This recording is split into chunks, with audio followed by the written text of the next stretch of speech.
Man, another beautiful morning.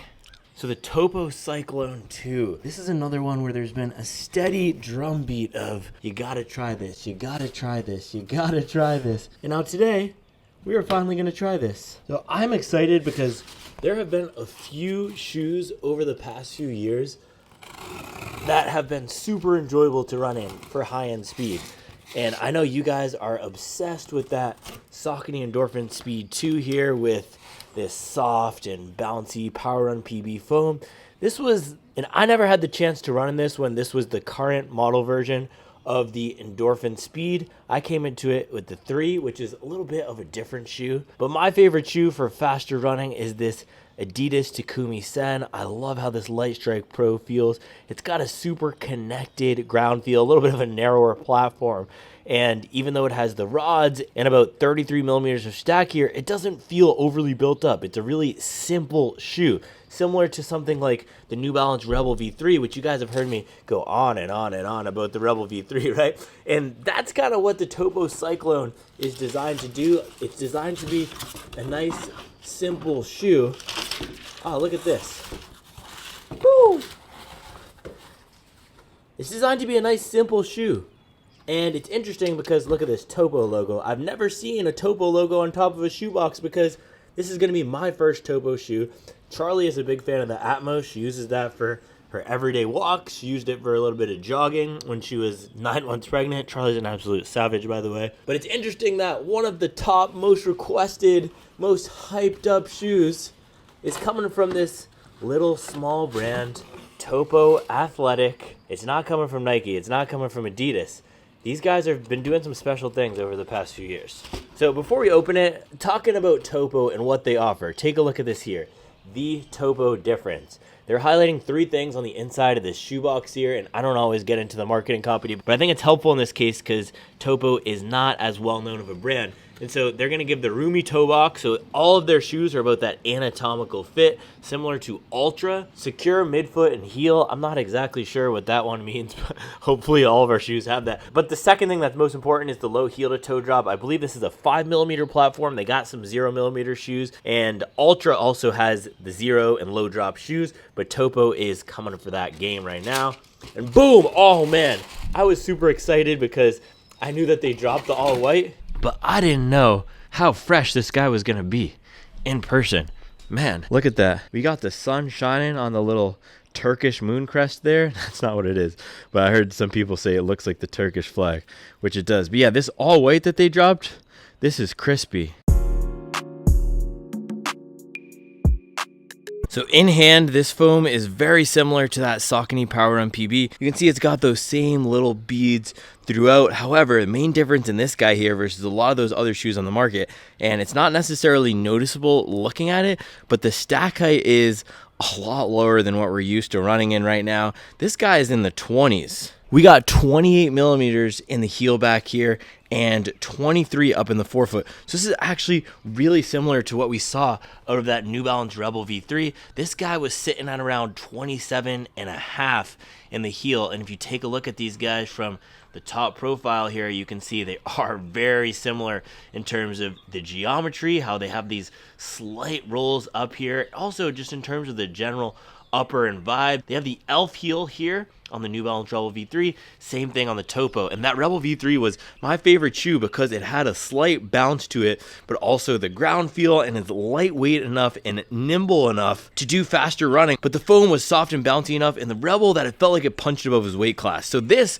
with the non-plated PIBA, and guys, this is one of the only non-plated PIBA training shoes on the market. You got shoes like the Saucony Sinister and Hoka Cielo. Those are more of racing shoes. This guy could be a racer as well, but it's a lower stack shoe, no plate. And the reason why you see plates in a lot of these PIBA shoes is because, for example, take a look at this tier here. If you were to go boom, 40 millimeters of stack without a plate in a PIBA shoe, it would be super unstable and squirrely. And the reason I brought up this tier is because if you take a look at the foam in the tier Valkyrie Elite versus the foam in the Topo Cyclone 2, again, very similar. And the reason why I wanted to bring these guys out is to highlight that Pebax. This is a compound that Arkema produces. They're the guys who created Pebax. A lot of running shoe brands source it from them, and they'll tune it differently, but you can see it has a very similar look.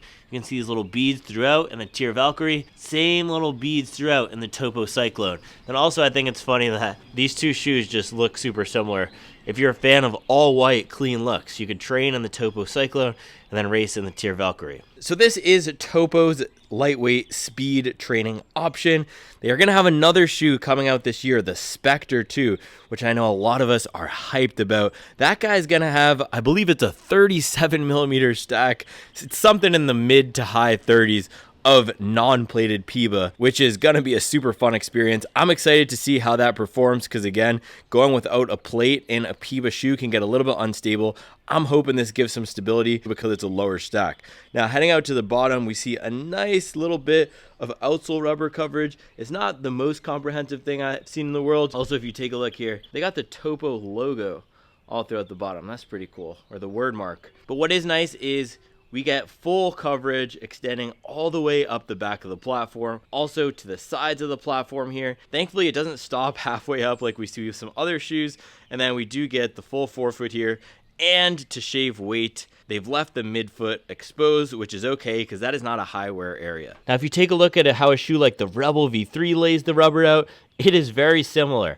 Look at the coverage here, and then let's take a look at the coverage on the Topo.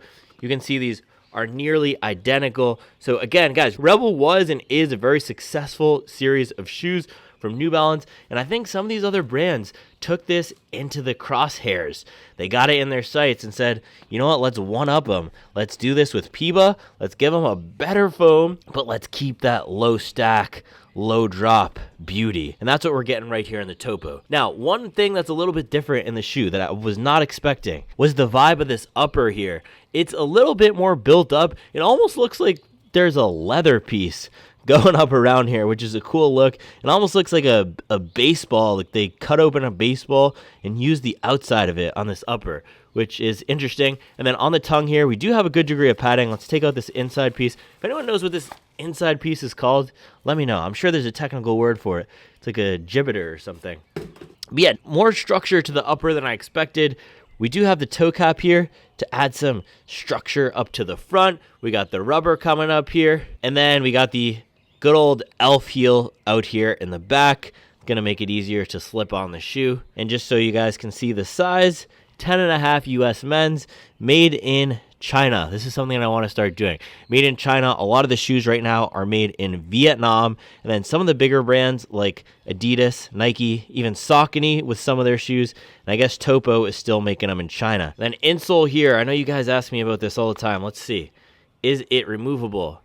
Seems like it might be glued. No, not even glued down. So yes, we can flop it right out there. Insole is removable. Topo is all about the anatomical toe boxes. So I believe they have designed this so that you could put in another insole if you need to. And it is powered by Ortholite. So online, Topo is saying this comes in the 6-ounce range for the US men's sample size 9, which is absolutely absurd. So I'm going to pop this on the scale compared to Takumi-sen, Rebel, and some other lightweight shoes, maybe in the Vaporfly, to see in my US men's 10.5 how it compares. All right, guys, so first up, move a body like a cyclone, Topo Cyclone, coming in at 210 grams. Now, for some context here about how light that is, let's look at the Nike Vaporfly, which is also an extremely lightweight racing shoe. 207 grams. So guys, the Cyclone is going to be nearly equivalent to the Nike Vaporfly. And then if you take a look at something like the Takumi Sen, which is a 5K, 10K racing shoe, again, 205 grams. So Cyclone is right up there with two of the fastest racing shoes, or right down there in terms of weight. If you look at a more standard marathon racing shoe tier, I believe this was right in the middle of what we see right now. This is at 240 grams. So lighter than most marathon racers, equivalent to the Vaporfly. And let's see how it compares to some speed training shoes. So 238 in the Rebel V3. And guys, this is the benefit of going with PIBA versus what New Balance has in this old generation of fuel cell here. New Balance is going with the supercritical TPU EVA blend here. They updated that in the V4, but that is a 30-gram difference. There's not too much different about these shoes. Look, they got the same rubber coverage. They got very similar uppers. As I'm holding both of my fingers inside here, I can feel the Topo's padding is really similar to the New Balance's padding, but the main difference is going to be that foam, and that's one of the key benefits of PEBA, polyether block amide. That's what we get from PEBA. It's resistant to temperature. It's nice and soft and bouncy. It's upside down, but it's also going to be saving us weight. Now let's take a look at the Rebel V4 here. That's 223. So compared to the Cyclone, this is going to be a little heavier. Also, you're getting more stack here. Now, I did want to pop on your favorite shoe of all time. Let's see how it compares. 244.5. So a normal training shoe, this is pretty standard to what a lot of the plated training shoes are right now. It's around 250, 260, 270 in my US men's 10.5. So again, guys, a lot lighter. One of the lightest training shoes out there. We got to get this on the feet, see how it feels. All right, guys, let us try this on. Let's see what this wide toe box is all about. Also, just looking at it from the top, it looks like a duck bill or something, and it feels, wow, this feels extremely roomy. This is not just hype, and this is super weird. I gotta grab another shoe because it almost feels like the front of the platform here is flat across versus a lot of shoes. I mean, you can even see in this Hoka recovery slide I have right here, you can see how it comes to a point at the end here. This Topo, it does not come to a point at all. It feels like there's 2 inches flat across, and my toes are ending, let's see, right up here in a 10.5. Wow, this is huge, guys.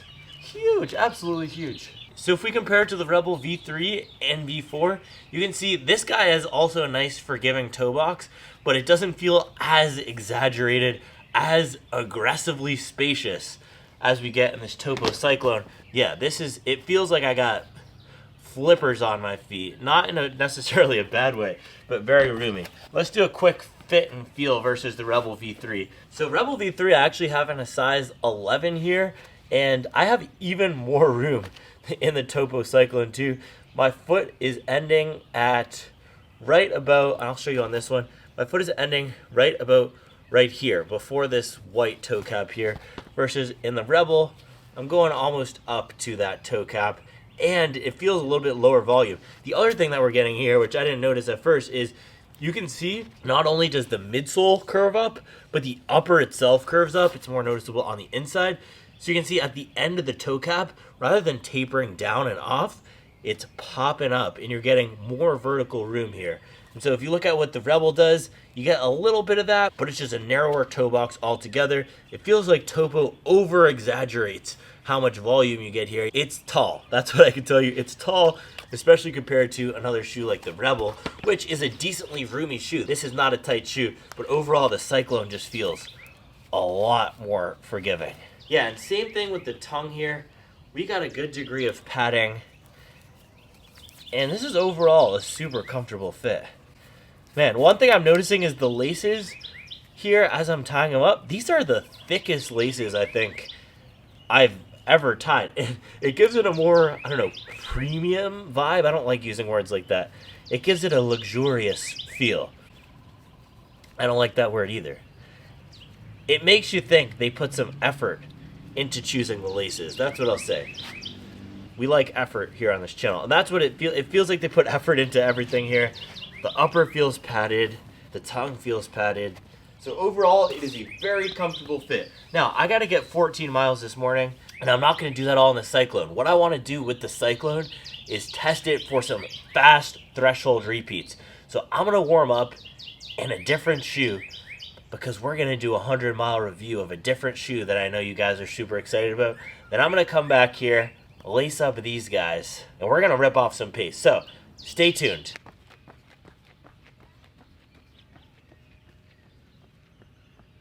All right, we got 10 miles at a 7:30 pace.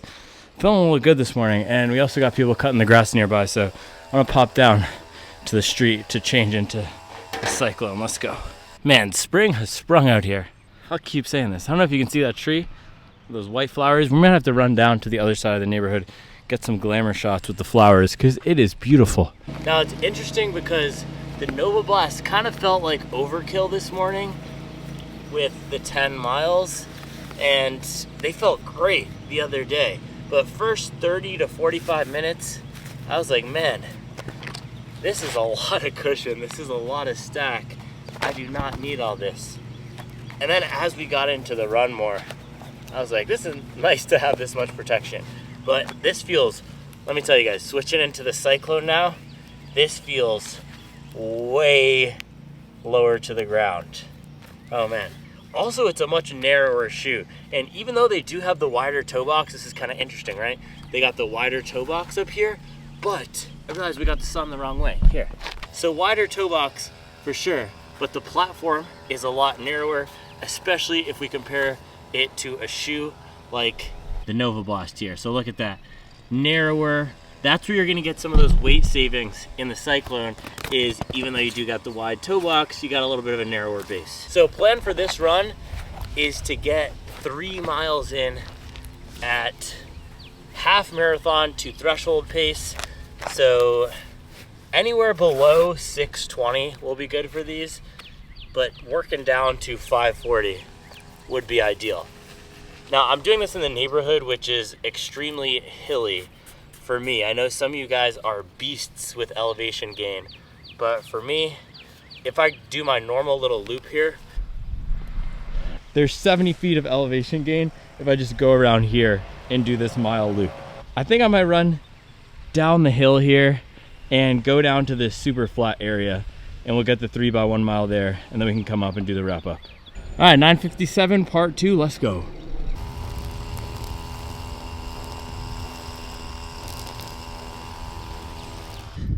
So this is the gigantic hill here, pausing for a second, but what I want to show you is, look at that thing blooming.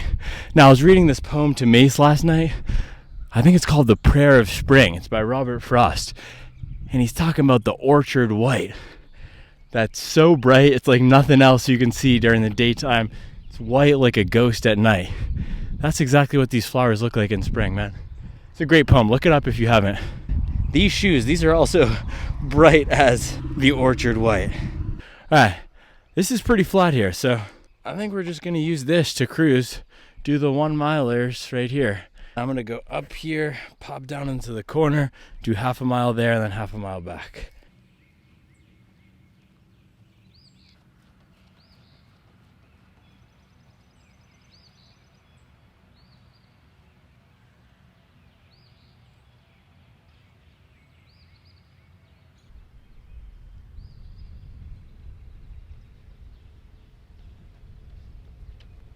You need 0.03 miles for the 4. Let's go. Alright. There we go. 4 miles, 6:40 average pace. Average pace doesn't matter.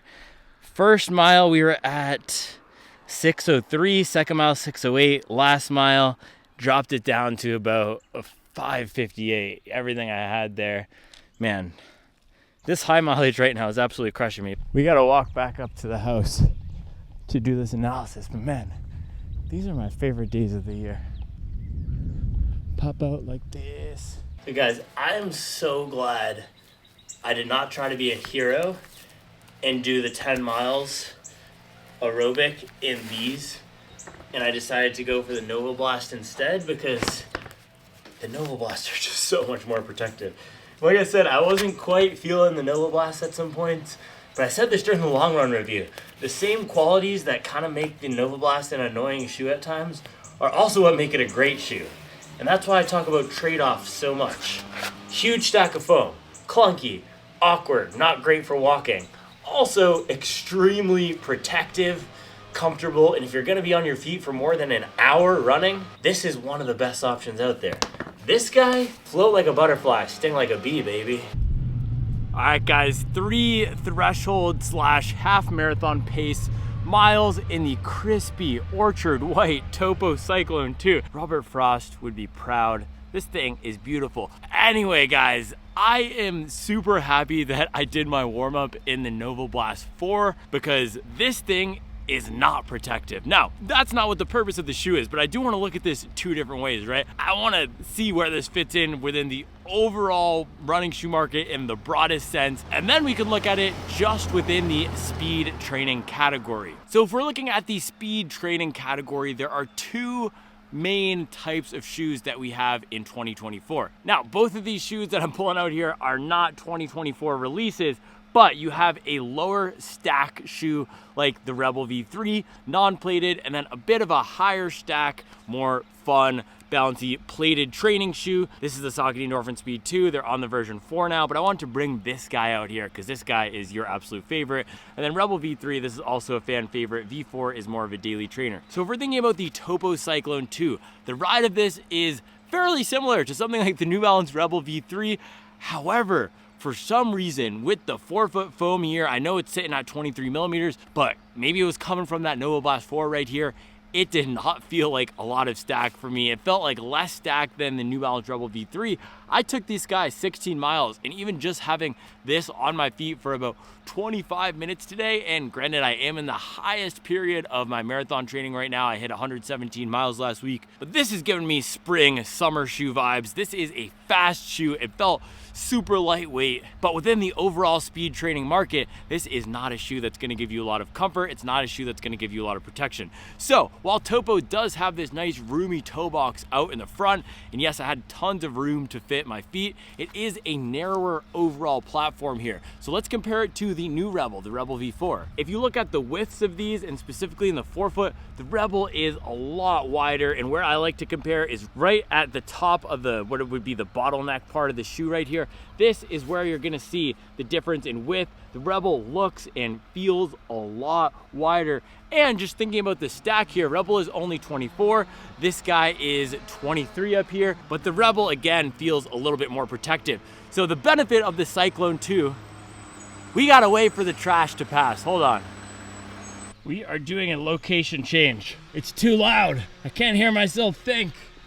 All right, guys, so we tried it a few times out in the front, and that was not working, so we popped out back here. But the benefit of a shoe like the Topo Cyclone 2 versus something like the New Balance Rebel V4 or any of these more modern takes on the speed category, and yes, this is a more traditional take. You got a lower stack in the back, super lightweight. The benefit of this guy is it's gonna feel a lot lighter on foot, a lot easier to turn over the legs, and if you are a higher cadence, lighter weight runner, this is gonna feel like a piece of paper on your foot. It felt like nothing was there. Now the downside of that is it feels like there's nothing there. And there's a reason that we race in shoes like the Nike Vaporfly 3, right? And even compared to some other shoes that I've tested this year, this guy feels a lot more minimal, a lot lower stack than other shoes on the market, like the New Balance SC Elite V4 that has a 4mm drop, which means you're getting 35 millimeters of stack up here in that New Balance, even compared to something like the Tier Valkyrie Elite Carbon, right? This guy is designed for bigger runners.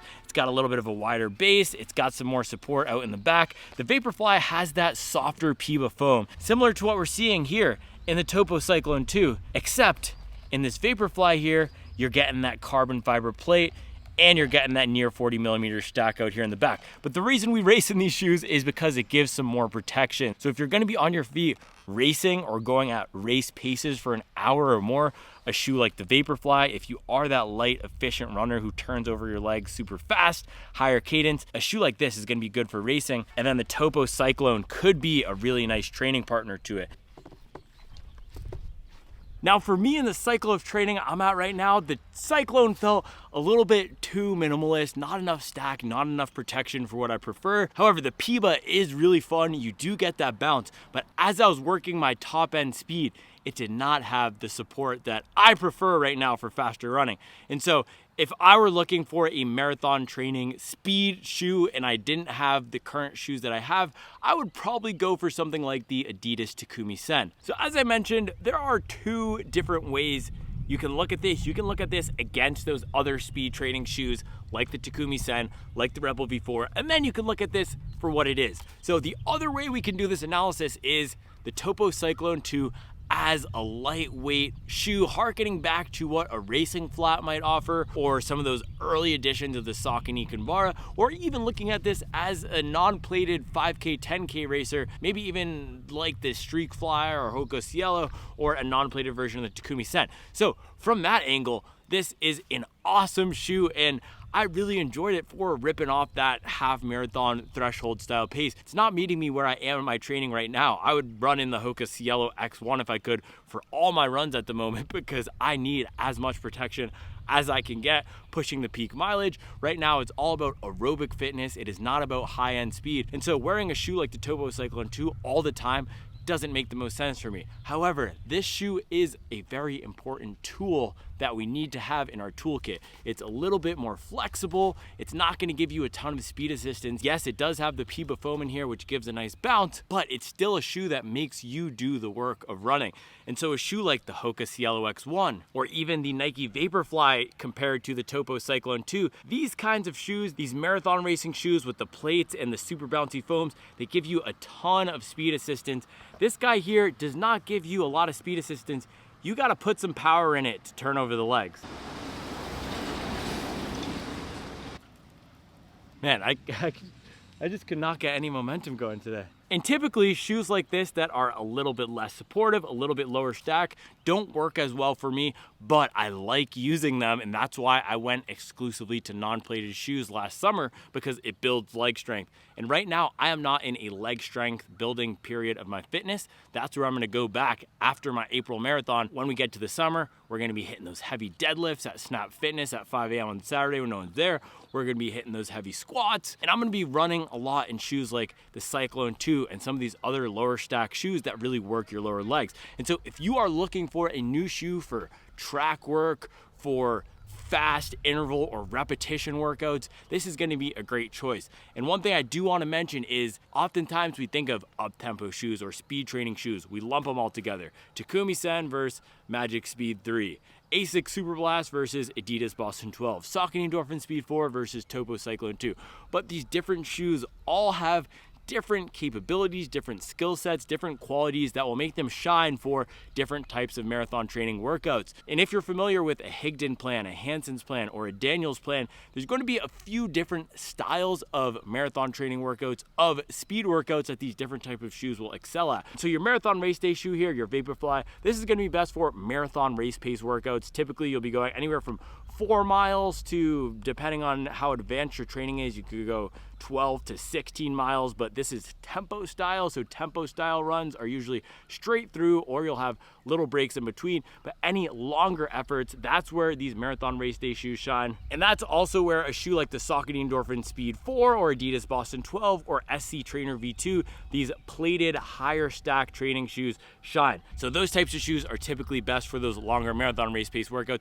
And then there's also mile repeats where we might be working down to half marathon pace. And there's threshold work like we have today. And a lot of these plated training shoes like the Saucony Endorphin Speed 2 can do that. A lower stack shoe like the Adidas Takumi Sen can do that.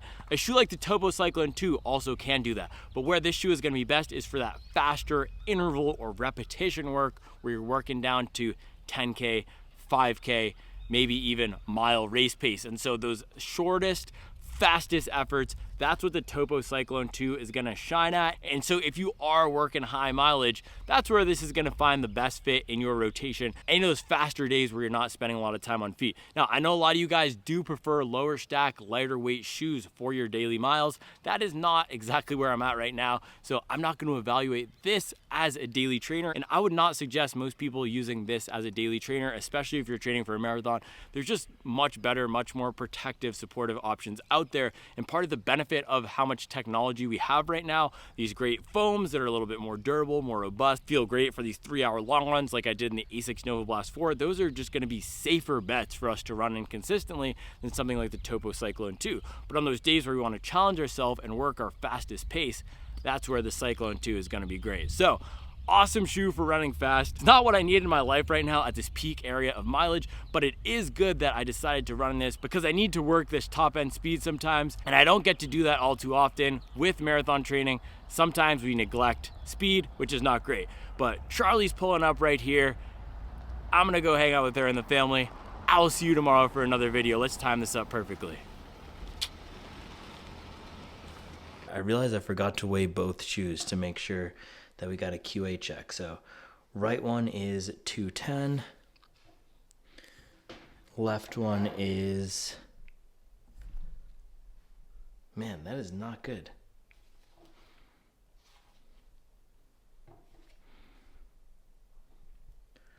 Left one is 221.5. So I'm glad I just did this right now, because that's a pretty big difference. 221.5.